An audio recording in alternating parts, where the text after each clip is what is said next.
हाँ तो जय हिंद दोस्तों, आप सभी को स्वागत है अपने YouTube channel Anvesh science classes में।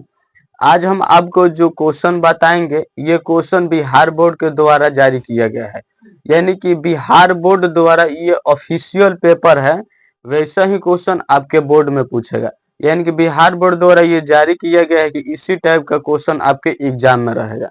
तो आपको वैसा क्वेश्चन बना जाना है कि जो बिहार बोर्ड में पूछने की संभावना है, और वैसा क्वेश्चन बिहार बोर्ड द्वारा जारी भी कर दिया गया है। तो वैसे ही क्वेश्चन आज हम आपको बताएंगे। अब देखिए, ये क्वेश्चन जो है मैथ सब्जेक्ट में से लगभग आप 100% कह सकते हैं कि इसी पेपर के अनुसार आपका एग्जाम में क्वेश्चन रहेगा। तो इसलिए आपको ये जो पेपर जारी किया गया है ऑफिशियल पेपर, इस क्वेश्चन को आपको पूरा बना जाना है, और जैसा क्वेश्चन है इसी टाइप का और भी क्वेश्चन बनाना है, ताकि जो अलग डिजिट चेंज कर कर दे तो आपका क्वेश्चन सॉल्व हो पाए। डायरेक्ट नहीं दे सकता है, इसके स्थान पर कोई दूसरा डिजिट दे देगा, कोई दूसरा अंक दे देगा, लेकिन इसी पर आधारित रहेगा। तो ये जो पेपर है आपके एग्जाम के दृष्टि से महत्वपूर्ण है। आपको जो पढ़ना है, जो एग्जाम में पूछने की संभावना है, तो आपके लिए एक तरह से हम कह सकते हैं कि आपको एक सहारा दे दिया गया है कि देखिए इसी टाइप का क्वेश्चन रहेगा और इसी टाइप का ही रहेगा। तो आप देखिए, जो क्वेश्चन अब हम बताएंगे ये क्वेश्चन आपको समझना है ध्यान से। और अभी तक आप हमारे इस अन्वेष साइंस क्लासेस को सब्सक्राइब नहीं किए हैं तो अभी सब्सक्राइब करिए, अपने दोस्तों के पास भी शेयर करिए। तो चलिए अब हम इसको बताते हैं कैसे सॉल्व करेंगे। पहला क्वेश्चन है कि निम्नलिखित में कौन परिमेय संख्या। इससे तो क्वेश्चन आपके एग्जाम में रहेगा ही रहेगा, परिमेय और अपरिमेय संख्या पहचानने से। तो इस टाइप का हम क्वेश्चन आपको बताए भी है। आप लोग देखिएगा, देखिए आप हमारे प्लेलिस्ट इसका बना भी है, उसमें देखिएगा जो मैथ का क्वेश्चन बताए हैं अधिकतर क्वेश्चन इसी टाइप का हम बताए हैं। तो जो क्वेश्चन आपके एग्जाम में पूछने की संभावना है वैसा ही क्वेश्चन हम बताते हैं, क्योंकि आपके पास अब उतना समय नहीं है कि हम पूरा सिलेबस आपका खत्म करें। वैसा ही क्वेश्चन बताएंगे जो पूछने की संभावना है। तो चलिए अब हम इस क्वेश्चन को सॉल्व करते हैं। इसमें बोल रहा है कि इनमें से कौन परिमेय संख्या है। चार ऑप्शन दिए हैं और इन चारों में से आपको पहचानना है कि कौन परिमेय संख्या है। पहला जो ऑप्शन है यह है √7 प्लस √7 है। तो परिमेय संख्या का नियम याद रखिएगा कि जो परिमेय संख्या होगा वो p/q के रूप में होगा, और जो उसका अंक रहेगा वो रूट में नहीं रहेगा। अगर रूट में रहेगा भी तो वो पूरा पूरा रूट से बाहर निकल जाएगा, यानी कि रूट में नहीं होना चाहिए, और उसके बाद जो है वो बाटा में 0 नहीं होना चाहिए। तो वो हमारा क्या होता है, परिमेय संख्या। तो देखिए ये √7 है और ये भी √7 है, तो ये बाहर नहीं निकलेगा। यहाँ देखिए, यहाँ एक √7 है और यहाँ पर भी प्लस एक √7 है। तो इसको अगर आप लोग जोड़ेंगे तो ये 2 √7 हो जाएगा। तो देखिए 7 बाहर नहीं निकलेगा, तो यह हमारा परिमेय संख्या नहीं होगा। ये कैसा संख्या होगा, अपरिमेय संख्या होगा। इसमें बोल रहा है परिमेय पहचानने के लिए, तो ऑप्शन ए हमारा सही नहीं होगा। बी देखिए, यहाँ है √25, तो √25 से बाहर निकलेगा तो ये हो जाएगा 5। प्लस है तो प्लस, अब प्लस √3 है तो प्लस √3। देखिए ये भी हमारा परिमेय संख्या नहीं होगा, क्योंकि इसमें है प्लस √3 और रूट में नहीं होना चाहिए। तो ये कैसा संख्या है, ये भी अपरिमेय संख्या है। यहाँ देखिए ये है हमारा 1, अब बाटा में है √4, तो ये बाहर अगर हम लोग कैसे बाहर निकलते हैं, अगर अंदर जोड़ा मिलता है तो उसको हम बाहर निकाल देते हैं, यानी कि 4 को लिख सकते हैं 2√2, यानी कि 1/, अब देखिए यहाँ जोड़ा मिल गया है तो बाहर निकल जाएगा 2, यानी कि 1/, ये हो जाएगा 2। तो देखिए ये हमारा परिमेय संख्या होगा, क्योंकि ये p/q के रूप में भी है और रूट में नहीं है। तो यही हमारा इस क्वेश्चन का सही आंसर हो जाएगा ऑप्शन सी। तो पहला क्वेश्चन का सही आंसर होगा सी। अब देखिए इसको भी हम देख ले, ये 9 तो निकल जाएगा, 3 होगा, लेकिन ये √3 नहीं निकलेगा। अब ये गुणा होगा तो ये हो जाएगा 3√3, यानी कि ये है अपरिमेय संख्या। ऑप्शन ए, बी और डी ये तीनों अपरिमेय है, लेकिन सी हमारा है परिमेय संख्या, जो सही आंसर होगा इस क्वेश्चन का। तो पहला क्वेश्चन आप लोग समझ गए होंगे। तो इसी से आधारित इसी पर एक सेम क्वेश्चन रहेगा आपके बिहार बोर्ड में, परिमेय अपरिमेय पहचानने से। अब 2 नंबर क्वेश्चन है कि यदि m एक पूर्णांक है तो प्रत्येक विषम पूर्णांक का रूप होगा। इस क्वेश्चन में बोल रहा है कि m जो है वो क्या है, एक पूर्णांक है, यानी कि एक संख्या है। आप लोग कह सकते हैं कि एक प्राकृत संख्या है। तो इसमें से कौन विषम पूर्णांक का रूप होगा, यानी कि इनमें से कौन विषम संख्या होगा। तो देखिए, अगर हम m को 1 मानते हैं तो यहाँ 1 रखेंगे और ये 1 है, तो 1 1 जोड़ेंगे तो ये हो जाएगा 2, यानी कि 2 तो हमारा आ गया सम संख्या। इसमें बोल रहा है कि विषम पूर्णांक का रूप हो, यानी कि सिर्फ विषम पूर्णांक हो, तो ये वाला हमारा सही आंसर नहीं होगा। अब यहाँ देखिए, m को हम 1 मानते हैं तो 1 यहाँ रखेंगे तो ये 1 होगा। 1 हमारा ये विषम संख्या है, लेकिन अगर हम 2 रखेंगे तो देखिए 2 रखते हैं तो 2 हमारा आ गया सम संख्या, यानी कि ये सम भी आ रहा है और विषम भी आ रहा है, लेकिन इसमें बोल रहा है कि विषम पूर्णांक का रूप होगा, सिर्फ विषम पूर्णांक, ये वाला भी नहीं होगा। सी नंबर देखिए, यहाँ अगर हम 1 रखते हैं तो 2 गुणा 1 होगा, यानी कि 2, ये तो पहला ही सम संख्या आ गया। ये बोल रहा है विषम पूर्णांक का रूप होगा, तो ये भी नहीं होगा। यहाँ देखिए 1 अगर हम रखते हैं तो 2 गुणा 1 प्लस 1, ये कितना हो जाएगा, 2 एकम 2 और 1 ये हो जाएगा 3। तो ये 3 कैसा संख्या है, विषम संख्या। अब 2 भी रख के देख लीजिए, यहाँ 2 रखिए एक एक जगह पर, यानी कि 2 गुणा 2 प्लस 1, यानी कि 2 दूनी के 4, 1 कितना होगा 5, यानी कि 5 भी जो आया है वो कैसा संख्या है, विषम संख्या। 3 रखिएगा तभी विषम संख्या आएगा, 4 रखिएगा तभी विषम आएगा। देखिए 4 रखिए तो 4 दूनी के 8, 1 9, विषम संख्या आ रहा है। तो यही हमारा सही आंसर होगा इस क्वेश्चन का। तो ऑप्शन डी हमारा सही आंसर होगा। 3 नंबर क्वेश्चन देखिए कि निम्नलिखित में किसका दशमलव प्रसार शांत है। इसका हम एक आपको ट्रिक बताए हैं, इस टाइप का क्वेश्चन हम पहले ही बता दिए हैं आपको। पहले आपको देखना है कि जो हर है, ऊपर वाले को हम लोग कहते हैं अंश और नीचे वाले को हम लोग कहते हैं हर। तो हर में अगर 2 2 2 का गुणनफल हो, या 5 5 का गुणनफल हो, या 2 5 का गुणनफल हो, तो वो कैसा संख्या होगा, वो शांत होगा। उसका दशमलव प्रसार कैसा होगा, शांत होगा। मान लीजिए कि हर में सिर्फ 2 है, तो ये क्या होगा, ये शांत होगा। अगर हर में सिर्फ 5 है तो ये भी क्या होगा, शांत होगा। अगर हर में 2 गुणा 5 गुणा यानी कि 2 5 हो तभी ये क्या होगा, ये भी क्या होगा, ये भी शांत होगा। लेकिन इसके अलावा कोई तीसरा अंक रहेगा तब वो क्या होगा, अशांत होगा। तो ये शांत बोल रहा है पहचानने के लिए कि कौन शांत है। तो देखिए 91 का अगर आप लोग गुणनखंड करते हैं तो देखिए 13 7 91 होगा। देखिए इसमें ना 2 है ना 7 है, तो ये ऐसा ही हो गया अशांत। ये क्या होगा, अशांत होगा, यानी कि ये सही नहीं होगा। यहाँ देखिए 23 है, यानी कि 23 गुणा 1 होगा, यानी कि इसमें 23 गुणा कितना होगा, 1 होगा। इसमें भी 2 5 नहीं है, तो ये भी अशांत होगा। यहाँ पर देखिए इसको अगर गुणनखंड करते हैं तो 2 दूनी का 4, 4 दूनी का 8, 8 दूनी का 16, 16 5 80, यानी कि जो इसका हर में आ रहा है जो संख्या वो 2 5 आ रहा है। तो शांत का ये रूल होता है कि हर में 2 2 हो या 5 5 हो या 2 5 हो, वही संख्या जो हमारा भिन्न होगा वो क्या होगा, शांत होगा। तो ये जो सही, इस क्वेश्चन का जो सही आंसर होगा ये होगा 17/80, क्योंकि 80 का हम लोग गुणनखंड करेंगे तो 2 5 आएगा। तो जब 2 5 हर में आता है तो वो कैसा भिन्न होता है, शांत होता है। तो 3 का हमारा सही आंसर हो जाएगा, ऑप्शन सी हो जाएगा। इसको अगर आप लोग करेंगे तो ये 13 होगा, सॉरी 3 होगा, 5 होगा और 3 होगा, यानी कि तितरी के 9 9 5 45। तो देखिए 5 के अलावा इसमें कौन सा संख्या आ गया है, 3 आ गया है, तो ये भी इसका सही आंसर नहीं होगा।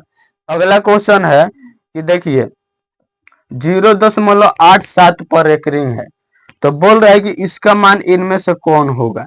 तो आपको क्या करना है कि देखिए 87 है ना, तो जो रेकरिंग वाला नहीं है तो उसको घटा दीजिए। तो देखिए यहाँ 87 है और 8 पर रेकरिंग नहीं है, तो 87 में से 8 अगर आप लोग हटाइएगा तो ये होगा 79। कितना होगा, 79 होगा। अब यहाँ देखिए जितना संख्या पर रेकरिंग होगा उसके बाटा में एक 9, उतना 9 होगा। तो एक संख्या पर रेकरिंग है तो यहाँ पर क्या होगा, एक 9 होगा। और एक संख्या पर रेकरिंग नहीं है तो क्या हो जाएगा, 0 हो जाएगा। यानी कि जो इसका सही आंसर होगा वो होगा 79/90। यानी कि रेकरिंग 1 पर है तो 1 9 होगा और 2 पर है तो 2 9 होगा। अब 1 पर रेकरिंग नहीं है तो इसके स्थान पर क्या होगा, 9 पर 0 हो जाएगा। तो अब देखिए 87 है और जिस पर रेकरिंग नहीं है तो उसको हम लोग 87 में से घटा देंगे, यानी कि 87 में से बिना रेकरिंग वाला 8 है तो 8 घटाएंगे तो ये होगा 79। और 1 पर रेकरिंग है तो बाटा में 1 रेकरिंग होगा और 1 पर नहीं है तो 1 हमारा क्या होगा, 0 होगा, यानी कि 79/90 इसका सही आंसर होगा। अगला क्वेश्चन देखिए, यदि 540 बराबर 2 के पावर x गुण 3 के पावर y गुण 5 के पावर z हो तो x plus y minus z का मान पूछ रहा है। तो देखिए इसको हम सॉल्व करते हैं, यहाँ इसको हम सॉल्व करते हैं। इसमें देखिए 540 बराबर इतना है, 540 बराबर कितना है, 2 के पावर x गुणा 3 के पावर y गुणा 5 का पावर z है। तो इतना के बराबर में ये वाला है, तो इसको आप लोग क्या करिए, गुणनखंड करिए। तो 540 के जब आप लोग गुणनखंड करेंगे, 540 के देखिए हम यहाँ गुणनखंड करते हैं, 540 का गुणनखंड करिए तो इसमें 2 से भाग लगाएंगे तो ये कितना मर्त में कटेगा, 2 दूनी का 4, 7 दूनी का 14 और यहाँ 0 है तो 0, फिर 2 से जाएगा, 2 एकम 2, 3 दूनी का 6, फिर 5 दूनी का 10 हो जाएगा। फिर अगर 2 से अब 2 से ये नहीं कटेगा, अब ये 3 से कटेगा तो 3 से कटाइए, तीतेरी का 9 हो जाएगा, फिर सॉरी 3 चौका 12 हो जाएगा और अब यहाँ 15 हो जाएगा तो 5 तिया 15 हो जाएगा। अब ये कटेगा किससे, 3 से कटेगा तो कटाइए 3 से, यानी कि 15 तिया 45, फिर ये 3 से कटेगा तो 5 तिया 15, अब ये 5 से कटेगा 1 मर्त में, यानी कि जो इसका गुणनखंड आया है वो कितना आया है, 2 गुणा 2 गुणा 3 गुणा 3 गुणा 3 गुणा 5 आया है। अब बराबर में 2 के पावर x गुणा 3 के पावर y गुणा 5 के पावर z है। अब इसको हम लोग लिख सकते हैं कि 2 के पावर कितना लिख सकते हैं, यहाँ लिखते हैं 2 के पावर हम 2 लिख सकते हैं गुणा 3 के 3 को 3 है यहाँ तो 3 के पावर हम लोग 3 लिख सकते हैं गुणा 5 1 है तो 5 के पावर 1 लिख सकते हैं। अब बराबर में जो संख्या है उसको हम लोग लिख देंगे, यानी कि 2 के पावर x गुणा 3 के पावर y गुणा 5 के पावर में z। यहाँ से देखिए बीच में बराबर है, तो जब बीच में बराबर रहता है तो घातांक करने का ये नियम है कि बीच में अगर बराबर है और बेस सेम है तो पावर आपस में क्या हो जाएगा, बराबर हो जाएगा। तो देखिए बीच में बराबर है, बेस सेम है तो पावर आपस में बराबर होगा, यानी कि x का मान हो जाएगा 2। फिर देखिए बीच में इक्वल है, बेस सेम है तो y बराबर में कितना हो जाएगा, 3 हो जाएगा। बीच में इक्वल बेस सेम तो पावर आपस में क्या हो जाएगा, बराबर, यानी कि z बराबर हो जाएगा 1। तो x बराबर 2, y बराबर 3, z बराबर 1। इसका मान पूछ रहा है ना, तो रखिए x बराबर 2 प्लस y बराबर 3 माइनस z बराबर 1 है। तो 2 और 3 5, 5 में से 1 जाएगा तो ये होगा 4, यानी कि जो इसका सही आंसर होगा वो ऑप्शन ए होगा 4। ये क्वेश्चन आप लोग समझ गए होंगे, बहुत आसान क्वेश्चन है, थोड़ा सा आपको इसमें दिमाग लगाना होगा। अगला क्वेश्चन हमारा है 7 नंबर।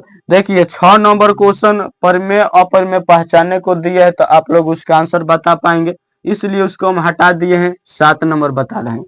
यानी कि यदि m और n दो अभाज्य संख्या है तो उनका महत्तम सम अपवर्तक होगा। महत्तम सम अपवर्तक यानी कि HCF पूछ रहा है, HCF पूछ रहा है, HCF इसका क्या होगा, यानी कि m और n दो अभाज्य संख्या है। तो अभाज्य संख्या आपको समझना होगा कि अभाज्य संख्या किसे कहते हैं, यानी कि वैसी संख्या जो एक एवं स्वयं के अलावा किसी अन्य से विभाजित न हो, एक एवं स्वयं के अलावा किसी अन्य से विभाजित न हो, उसे हम लोग अभाज्य संख्या कहते हैं। अभाज्य संख्या स्वयं इसका विपरीत होता है, यानी कि वैसी संख्या जो एक एवं स्वयं के अलावा किसी अन्य से विभाजित हो उसे भाज्य संख्या कहते हैं। तो ये जो क्वेश्चन है ये अभाज्य संख्या से है। तो अभाज्य संख्या होता है जो एक एवं स्वयं के अलावा किसी अन्य से विभाजित न हो। जैसे हमारा कौन सा संख्या हो गया, अभाज्य संख्या अगर हम पूछेंगे तो अभाज्य संख्या में होगा 2 होगा, 3 होगा, 5 होगा, 7 होगा, 11 होगा, ऐसा ही संख्या होगा। जो एक और स्वयं के अलावा ही कटेगा, इसके अलावा किसी अन्य से नहीं कटेगा, यानी कि एक एवं स्वयं से ही कटेगा, इसके अलावा किसी दूसरे संख्या से नहीं कटेगा, वही अभाज्य संख्या होता है। तो अभाज्य संख्या का मसह यानी कि HCF 1 होता है। देखिए जो कॉमन रहता है वही हमारा HCF होता है। तो इन सब में क्या कॉमन है? 1 है। कोई भी दो संख्या लीजिए उसमें 1 कॉमन रहेगा। तो दो अभाज्य संख्या का मसह कितना होता है? 1 होता है। ऑप्शन बी हमारा सही आंसर होगा। अगर दो विषम संख्या कहता है तो उसका भी मसह क्या होगा? 1 होगा। और दो सम संख्या कहेगा या दो भाज्य संख्या कहेगा तो उसका मसह 2 होता है। इस तरह से क्वेश्चन पूछ सकता है, आपको याद रखना होगा। 8 नंबर क्वेश्चन है कि दो संख्याओं का गुणनफल 2366 है और उनका लघुत्तम समाअपवर्तक 182 है तो महत्तम समाअपवर्तक होगा। इसमें भी आपसे HCF पूछा है, महत्तम समाअपवर्तक पूछा है, यानी कि HCF पूछा है। तो इसमें दो संख्या का गुणनफल दे दिया है और लघुत्तम यानी कि एलसीएम भी दे दिया है, लेकिन HCF पूछा है। तो दो संख्या का गुणनफल बराबर होता है एलसीएम गुणे HCF, आपको याद रखना होगा। जैसे मान लीजिए कि हम दो संख्या, कोई भी दो संख्या लेंगे तो उसका फॉर्मूला हो जाएगा कि दो संख्याओं का गुणनफल यानी कि पहला संख्या गुणे दूसरा संख्या बराबर होता है एलसीएम गुणे HCF। एलसीएम गुणे HCF होता है। तो दो संख्या का गुणनफल कितना दे दिया है? देखिए दिया है 2366 यानी कि 2366 दिया है, 2366। इसका एलसीएम यानी कि लघुत्तम समाअपवर्तक भी दे दिया है 182 दे दिया है। HCF पूछा है तो HCF इसमें नहीं दिया है, तो HCF से हमारा रह जाएगा। इसी तरह अब HCF में 182 गुणा कर रहा है तो इधर आएगा तो भाग करेगा, यानी कि 2366 बाटा कितना हो जाएगा? 182 बराबर में होगा HCF होगा। अब इसमें भाग करिए, भाग करिएगा तो देखिए कितना मर्त में कटेगा। 2366 बाटा 182 बराबर होगा HCF। अब 2366 में जब आप लोग 182 से भाग लगाइएगा तो ये 13 मर्त में कटेगा, यानी कि HCF बराबर कितना आ जाएगा? 13 आ जाएगा। यानी कि देखिए ऑप्शन ए में है 13, बी में है 23, सी में है 3 और डी में है 16, यानी कि 13 हमारा सही आंसर हो जाएगा। 9 नंबर क्वेश्चन देखिए, निम्नलिखित में किसका दशमलव प्रसार अशांत है? अशांत इसमें पहचानना है। इस क्वेश्चन में आपको शांत पहचानना था, 3 नंबर में इसमें अशांत पहचाना है। यानी कि हर में 2 का गुणनफल हो या 5 का गुणनफल हो या 2 5 का गुणनफल हो तो वो शांत होता है, लेकिन इसके अलावा कोई अलग संख्या है तो वह कैसा होगा? अशांत होगा। तो देखिए ये देखिए 2 दूनी का 4 और 4 दूनी का 8, 8 5 40, हर में कितना रहा है? 2 और 5 आ रहा है, इसका मतलब है कि ये शांत है। क्वेश्चन बोल रहा है अशांत पहचानने के लिए। अब इसका गुणनफल करिए, देखिए इसका गुणनफल अगर आप लोग करेंगे तो ये होगा 2 दूनी का 4, 4 दूनी का 8 होगा, 8 दूनी का 16 होगा, 16 होगा और 16 दहा का कितना होता है? 160 होता है। यानी कि इस 10 के जगह पर हम क्या लिख सकते हैं? 2 गुणा 5 लिख सकते हैं। यानी कि इसमें देखिए 2 गुणा 2 गुणा 2 गुणा 2 गुणा 5 है, ये भी क्या है? शांत है। इसका भी गुणनफल अगर आप लोग करेंगे तो देखिए ये क्या होगा? 2 दूनी का 4, 4 5 20 होगा, अब 4 5 20, अब 20 दहा का कितना होगा? 200। यानी कि इस 10 के जगह पर 2 गुणा 2 लिख सकते हैं आप, सॉरी 2 गुणा 5 लिख सकते हैं। यानी कि 2 गुणा 2 गुणा 2 गुणा 5 गुणा 5, यानी कि इसका जो गुणनखंड आ रहा है 2 5 आ रहा है, ये भी क्या है? शांत है। अब ये देखिए ये 21 गुणा 21 यानी कि 21 का स्क्वायर है 441। तो इसमें देखिए ना 2 है ना 5 है, तो ये क्या हो जाएगा? अशांत हो गया। यानी कि इसका सही आंसर हो जाएगा डी, 13 बाटा 441। जो 9 तक हम क्वेश्चन बताए हैं, उम्मीद है कि यहाँ तक आप समझ गए होंगे। अब अगला क्वेश्चन हम लोग बनाएंगे, इसका आप लोग एक स्क्रीनशॉट ले लीजिए। चलिए अब अगला जो क्वेश्चन है उसको हम लोग सॉल्व करेंगे। क्वेश्चन अब 10 को देखेंगे। 10 है कि P बराबर AB क्यू तथा Q बराबर 1 के पावर 4B, जहाँ PQ धनात्मक पूर्णांक तथा AB अभाज्य संख्या है। यानी कि जो AB है ये अभाज्य संख्या है और PQ जो है ये धनात्मक पूर्णांक है तो PQ का लघुत्तम समअपवर्तक है। इसमें मुख्य रूप से बोल रहा है एलसीएम निकालने के लिए। तो एलसीएम देखिए कैसे हम लोग निकालते हैं, इसमें क्या बोल रहा है, लघुत्तम समअपवर्तक है। तो अब देखिए हम एलसीएम कैसे निकालेंगे। एलसीएम इसका निकालेंगे, देखिए जो P का मान दिया है यानी कि P बराबर दिया है ए बी क्यू, इसको हम लिख सकते हैं A गुणा B गुणा B गुणा B, यानी कि B के पावर 3 है यानी कि B 3 बार लिख सकते हैं। और Q बराबर जो दिया है Q बराबर 1 के पावर 4 B, यानी कि A कई बार लिख सकते हैं, 4 बार लिख सकते हैं। अब B है तो B। और एलसीएम बोल रहे हैं एलसीएम निकालने के लिए, तो एलसीएम देखिए कैसे निकालते हैं। अधिकतम घात यानी कि जो अधिकतम घात होता है उसको हम गुणा करते हैं आपस में। तो देखिए जो P वाला है तो A के पावर में 1 है और B के पावर में 3 है, तो B के पावर 3 वाला कर आएगा, वहां से जो अधिकतम घात होता है उसको हम लेते हैं। यानी कि B कई बार है, 3 बार है, अगुणा इसमें देखिए अधिकतम घात किससे है, 1 के पावर 4 वाला है, तो इसको हम लोग ले लेंगे 1 के पावर 4। तो इसका जो एलसीएम होगा 1 के पावर 4 और B के पावर 3 इसका एलसीएम हो जाएगा। और इसका अगर HCF पूछा था HCF, तो HCF देखिए कौन होगा, जो इनमें उपस्थित होते हैं इनकी जो दोनों में उभयनिष्ठ है, दोनों में जो कॉमन है, तो यहाँ से देखिए A कॉमन है और देखिए यहाँ से एक ये B कॉमन है, तो A और B हो जाता इसका HCF, यानी कि महत्तम समअपवर्तक पूछा था तो AB होता, लेकिन इसमें पूछा लघुत्तम समअपवर्तक, तो इसका आंसर होगा 1 के पावर 4 B के पावर 3, यानी कि 1 के पावर 4 B के पावर 3 इसका सही आंसर हो जाएगा। अगला है 11 नंबर की, निम्नलिखित में से कौन सा युग्म सहअभाज्य है। देखिए सहअभाज्य इसमें पूछे, तो सहअभाज्य संख्या किसे कहते हैं, यानी कि वैसा संख्या जिसका मसह 1 हो उसे हम सहअभाज्य संख्या कहते हैं।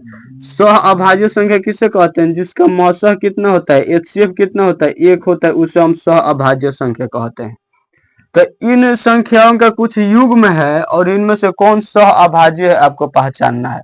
तो जिसका मसह यानी कि HCF 1 हो, तो देखिए 15 तिया ये यहाँ 45 है, तो ये 15 तिया कितना हो जाएगा, 45, यानी कि 3 मर्त में कट रहा है तो इसका 3 HCF हो जाएगा। इसका HCF कितना होगा, 3 होगा। HCF आप लोग निकालिएगा, देखिए 3 होगा।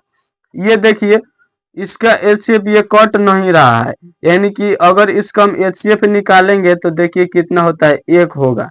HCF इसका निकालेंगे कितना होगा, 1 होगा। ये देखिए 21 पाँचे होता है 105, यानी कि जो HCF इसका आएगा वो आएगा 5। देखिए 14 छके 84, यानी कि इसका जो HCF होगा वो होगा 6। आप लोग निकाल कर देख लीजिएगा, इतना ही HCF इसका आएगा। अब इसका जो HCF आया है वो कितना है, 1 आया है, यानी कि जिन संख्याओं का HCF 1 हो उसे हम सहअभाज्य संख्या कहते हैं। तो ये संख्या है जिसका HCF कितना है, 1 है, तो इसका सही आंसर हो जाएगा B, यानी कि 9,16 का जो HCF होगा 1 होगा, जिसका HCF होता है 1 उसे हम कहते हैं सहअभाज्य संख्या। तो ऑप्शन बी हमारा सही आंसर होगा। उम्मीद है कि आप लोग इसे बेहतर तरीके से समझ गए होंगे। अगला क्वेश्चन है 12 नंबर। देखिए 12 नंबर है 0.3125 को P बाई Q के रूप में लिखा जा सकता है, यानी कि 0.3125 है, P बाई Q के रूप में बोल रहा है लिखने के लिए। तो देखिए जब हम दशमलव हटाएंगे तो देखिए दशमलव के बाद जितना अंक है उस पर उतना 0 हो जाएगा, तो 4 अंक है तो 4 0 हो गया, यानी कि 3125 बाटा 10,000 ये हो जाएगा। तो इसको अगर आप लोग कटाएंगे तो देखिए ये कटेगा, अगर 5 से कटाइएगा तो ये 625 मर्त में कट जाएगा। अब ये कितना है 10,000, तो इस 16 से अगर आप लोग कटाएंगे 16 से तो ये कट जाएगा, 16 से अगर आप कटाएंगे तो ये भी 625 मर्त में कटेगा, यानी कि 5/16 इसका जो P बाई Q रूप होगा। आप इसको भाग कर देख लीजिएगा, सिर्फ इसमें भाग करना है और कुछ मेथड का यूज नहीं करना है, यानी कि 5/16 इसका आंसर हो जाएगा। 13 नंबर है कि निम्नलिखित में से कौन सा बहुपद है।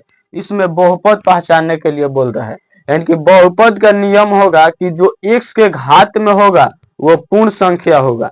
x के घात में जो संख्या होगा वो क्या होगा, पूर्ण संख्या होना चाहिए। तो देखिए इसको अगर हमारा ये कितना है, x square plus root under 2x+1 है।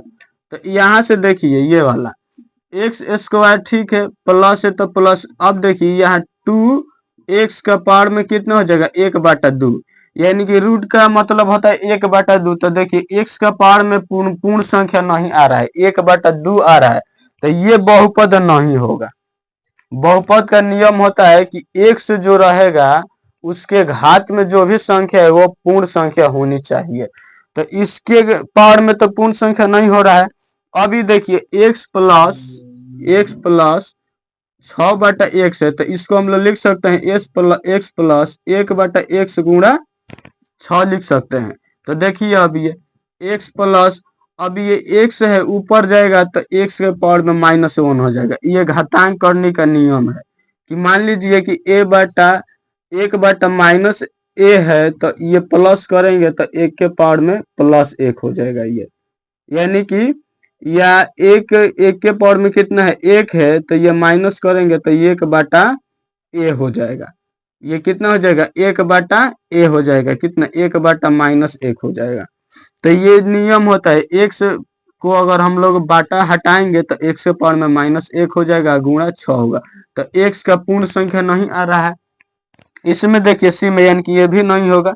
ये वाला देखिए 1/4 है, 1/4 x³ minus 3x square plus root under 121 है, रूट अंडर 121। तो देखिए 1/4 x³ माइनस 3x स्क्वायर बाहर निकलेगा तो ये कितना होगा, 11 होगा। तो ये वाला जो होगा ये बहुपद होगा, क्योंकि x का घात जो है वो पूर्ण संख्या है। तो इसका सही आंसर यही हो जाएगा। यहाँ पर देखिए ये तो 2 बाहर आ जाएगा, इसको हम लोग करेंगे तो 2x² प्लस ये 2 बाहर आ जाएगा, लेकिन जो x है ये रूटे में रह जाएगा।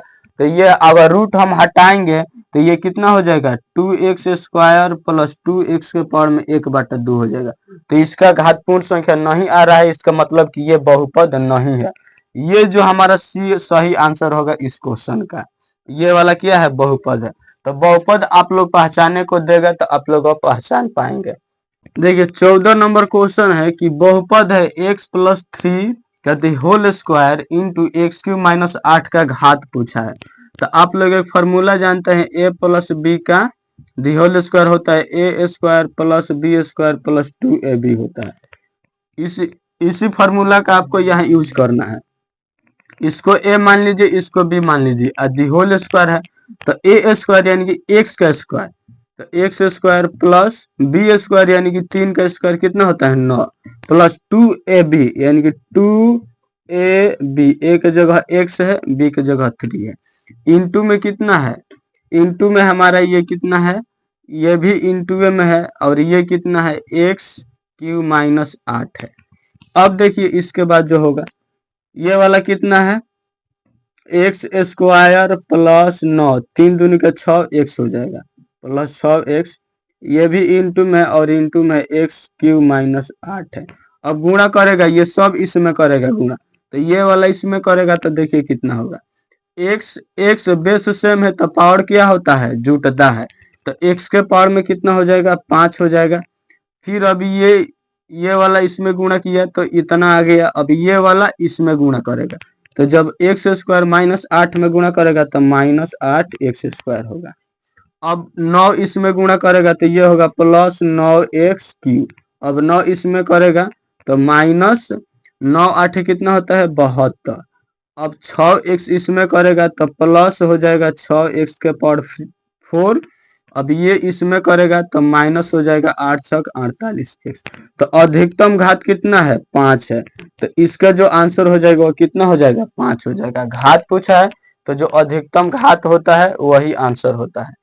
ये क्वेश्चन आप लोग समझ गए होंगे। 15 नंबर देखिए, बहुपद है 2x² माइनस 6 के शून्यक है। शून्य कहेगा निकालने के लिए तो जो बहुपद देगा उसके बराबर में हम लोग जीरो ले लेंगे, यानी कि शून्य के लिए इसके बराबर में क्या लेते हैं, जीरो। तो देखिए 2x² माइनस 100 बराबर क्या हो जाएगा, जीरो। तो 2x² माइनस 100 है, बराबर के उस तरफ हम भेजेंगे तो क्या हो जाएगा, +100 होगा। यानी कि 2x² बराबर -100 उधर जाएगा तो क्या हो जाएगा, +100। आप लोग जानते हैं माइनस को बराबर के उस तरफ भेजेंगे प्लस, प्लस को भेजेंगे माइनस, गुणा को भेजेंगे भाग हो जाएगा, अगर भाग को भेजेंगे तो ये क्या होगा, गुणा होगा। इसी कंडीशन के यहाँ हम यूज किए हैं, -100 है उधर जाएगा तो +100 हो जाएगा। अब देखिए ये कट जाएगा, 2 3 6 हो जाएगा, यानी कि x² बराबर हो जाएगा 3, स्क्वायर है उधर भेजेंगे तो x बराबर क्या हो जाएगा, √3। अब ये बाहर निकलेगा तो x बराबर हो जाएगा ±√3। तो इसको हम लिख सकते हैं x बराबर एक बार +√3 और एक बार -√3। तो x का मान जो आया है कितना आया है, +√3 और -√3। तो शून्यक बोल रहा है, यही हमारा शून्यक होगा। द्विघात बहुपद है, यानी कि इसका घात 2 है तो शून्यक 2 निकलेगा, यानी कि प्लस में √3 और माइनस में √3। तो ऑप्शन ए हमारा सही आंसर हो जाएगा। 15 तक आप लोग समझ गए हैं। अब इसके बाद क्वेश्चन हम बताएंगे, उसको आप लोग समझिएगा। इन सब का एक नोट्स बनाइएगा, क्योंकि इसी से क्वेश्चन आपके बिहार बोर्ड में रहेगा। इसको आपको बहुत ज्यादा प्रैक्टिस करना है अगर बेहतर से बेहतर स्कोर लाना है तो। स्क्रीनशॉट ले लीजिए इसका भी। अब उसके आगे जो क्वेश्चन है उसको सॉल्व करेंगे। 16 नंबर क्वेश्चन है कि बहुपद है P ऑफ x बराबर 2x² माइनस 8x माइनस 12, तो P ऑफ 2 का मान है। यानी कि P ऑफ x बराबर इतना दिया है, P ऑफ 2 का मान पूछा है। देखिए यहाँ x है तो यहाँ 2 है, x वाला मान दिया है, यहाँ x है तो यहाँ भी x, यहाँ भी x है। अब इसका मान पूछा है, यानी कि P ऑफ 2 का मान पूछा है, तो जहां जहां x है, देखिए इसके जगह पर हम क्या रख दिए हैं, 2 रख दिया। तो इसमें जहां x है वहां हम रखेंगे 2। हर प्रत्येक क्वेश्चन में इसी तरह करना है, यानी कि 2 इंटू इस x के जगह पर हो जाएगा 2, यानी कि 2 का स्क्वायर माइनस 8 गुणा 2 माइनस 12 हो जाएगा, यानी कि 2 इंटू 2 दूनी का 4 माइनस 8 दूनी का 16 माइनस 12 हो जाएगा। तो 4 दूनी का 8 माइनस 16 माइनस 12, यानी कि 8 माइनस 16 माइनस 12 माइनस 28 हो जाएगा। अब ये घटेगा तो ये हो जाएगा -20, यानी कि इसका आंसर हो जाएगा 20 सही आंसर होगा। यानी कि इस टाइप का क्वेश्चन पूछता है, पिछला बार भी पूछा है, फिर मॉडल पेपर में भी दिया है, तो संभावना है कि आपके एग्जाम में दे। अब 17 नंबर क्वेश्चन देखिए, यदि बहुपद 3y² plus 7y minus k के शून्य एक दूसरे के व्युत्क्रम हो तो k का मान होगा। यानी कि शून्य के एक दूसरे के क्या है, व्युत्क्रम है। जैसे मान लीजिए हमारा शून्यक है, अल्फा बीटा हमारा ये क्या है, शून्यक है, तो ये एक दूसरे के क्या है, व्युत्क्रम है। यानी कि एक मान लीजिए अल्फा है तो दूसरा क्या होगा, 1/α, एक दूसरे के व्युत्क्रम है। तो देखिए हम इसको एक दूसरे के क्या है, ये व्युत्क्रम है, और इसमें k का मान पूछ रहा है। तो देखिए यहाँ हम लोग प्लस नहीं ले सकते हैं, हम ऐसा लेंगे जैसे ये दोनों क्या है, कट जाए, इन दोनों आपस में कट जाए। तो अगर इंटू लेंगे तो ये दोनों कट जाएगा, तो हम इंटू वाला लेंगे। यानी कि हम क्या लेंगे, शून्यंकों का गुणनफल।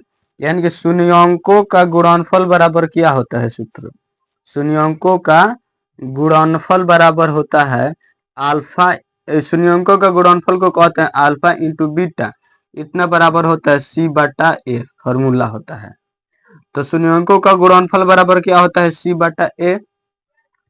तो यहाँ से देखिए अल्फा है तो अल्फा इंटू इस बीटा के जगह पर क्या है, 1/α, क्योंकि जो शून्यक है एक दूसरे के क्या है, व्युत्क्रम है।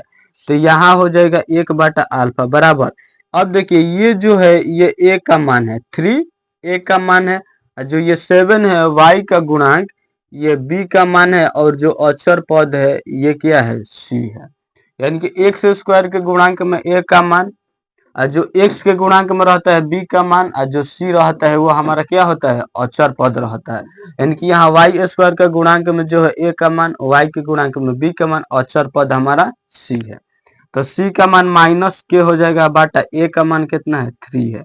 तो यहाँ से देखिए ये कट जाएगा अल्फा अल्फा, इधर एक बचेगा और बराबर में देखिए माइनस के है और बाटा 3, बीच में इक्वल है तो ये गुणा करेगा तो 3 बराबर क्या हो जाएगा माइनस के, तो माइनस इधर आएगा तो के बराबर हमारा क्या हो जाएगा -3, यानी कि जो के का मान आएगा वो कितना आएगा -3। के का मान पूछा है, ऑप्शन डी में है, तो ऑप्शन डी हमारा सही आंसर हो जाएगा।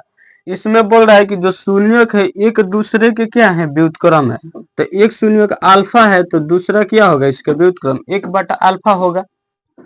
ऐसा हम लेंगे कि जिससे ये अल्फा अल्फा कट जाए। अगर मान लीजिए हम यहाँ प्लस लेंगे तो ये दोनों नहीं कट पाएगा, ये दोनों तो आपस में जुटेगा, लेकिन अगर इंटू हम करेंगे तो ये क्या होगा, ये कट जाएगा। तो इंटू वाला हम फार्मूला लेंगे तो हमारा के का मान निकल जाएगा। अब देखिए 18 नंबर है कि शून्यक -2, -5 है वाले बहुपद की संख्या है। यानी कि शून्यक -2, -5 वाले ऐसे कितने बहुपद हैं जिनका शून्यक -2, -5 हो सकता है। यानी कि बहुपद बताना है, बहुपद की संख्या बताना है कि ऐसे कितने बहुपद की संख्या है जिनका शून्यक -2, -5 हो सकता है। तो इसे तो बहुपद अनगिनत हो सकते हैं, इनफाइनाइट हो सकते हैं, बहुत सारा हो सकते हैं जिसका शून्यक -2, -5 आ सकता है, या 2, 4 बोले, या 1, -3 बोले। तो ऐसे बहुत सारे बहुपद की संख्या हो सकते हैं जिनका शून्यक -2, -5 आ सकता है। तो इसका आंसर हो जाएगा अनगिनत, ऑप्शन डी हमारा सही आंसर हो जाएगा। अगला क्वेश्चन देखिए 19 नंबर, यदि बहुपद p ऑफ x बराबर 5x² + 7x - 12 के शून्यक अल्फा और बीटा हो तो इसके शून्य क्या है अल्फा बीटा। तो 5 इंटू अल्फा प्लस बीटा का मान पूछ रहा है, तो 5 into alpha plus beta, alpha plus beta को हम लोग क्या कहते हैं, शून्यंकों का योग। इसे क्या कहते हैं, शून्यंकों का योग।